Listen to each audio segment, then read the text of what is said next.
বৈষম্য বিরোধী ছাত্র জনতার আন্দোলনের সময় জুলাই আগস্টে হওয়া নৃশংসতার তদন্ত শুরু হচ্ছে কাল মঙ্গলবার। এই নৃশংসতার তদন্ত করতে ঢাকায় এসেছেন জাতিসংঘের তথ্যানুসন্ধান দলের 2 সদস্য। বাকি 6 সদস্যের মধ্যে 3 জন মঙ্গলবার ঢাকায় পৌঁছাবেন। আরও 3 সদস্যের চলতি সপ্তাহের মধ্যে ঢাকায় আসার কথা রয়েছে। জাতিসংঘের 3 সদস্যের একটি অগ্রবর্তী দল 22 থেকে 29 আগস্ট ঢাকা সফর করেছে। এখন জাতিসংঘের 8 সদস্যের তথ্যানুসন্ধান দল জুলাই আগস্টের নৃশংসতার তদন্ত করতে ঢাকায় আসছেন। সোমবার 2 সদস্য ঢাকায় এসেছেন। তথ্যানুসন্ধান দলটি তদন্তের স্বার্থে মাসখানেক বাংলাদেশে অবস্থান করবে। কাল মঙ্গলবার থেকে আনুষ্ঠানিকভাবে তদন্তের কাজ শুরু করবে জাতিসংঘের প্রতিনিধি দলটি। প্রাথমিকভাবে জাতিসংঘের তথ্যানুসন্ধান দল বাংলাদেশে 4 সপ্তাহ অবস্থান করবে। তদন্তের জন্য প্রয়োজনে আরও কয়েকদিন তারা থাকতে পারেন।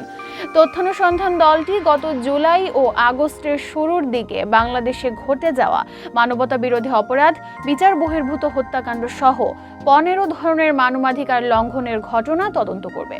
তদন্ত প্রতিবেদন আগামী নভেম্বরের শেষ সপ্তাহের মধ্যে অন্তর্বর্তী সরকারের কাছে জমা দেওয়া হতে পারে। এক্ষেত্রে তদন্ত প্রতিবেদন জনসমক্ষে প্রকাশের আগে অন্তর্বর্তী সরকারকে দেওয়া হবে।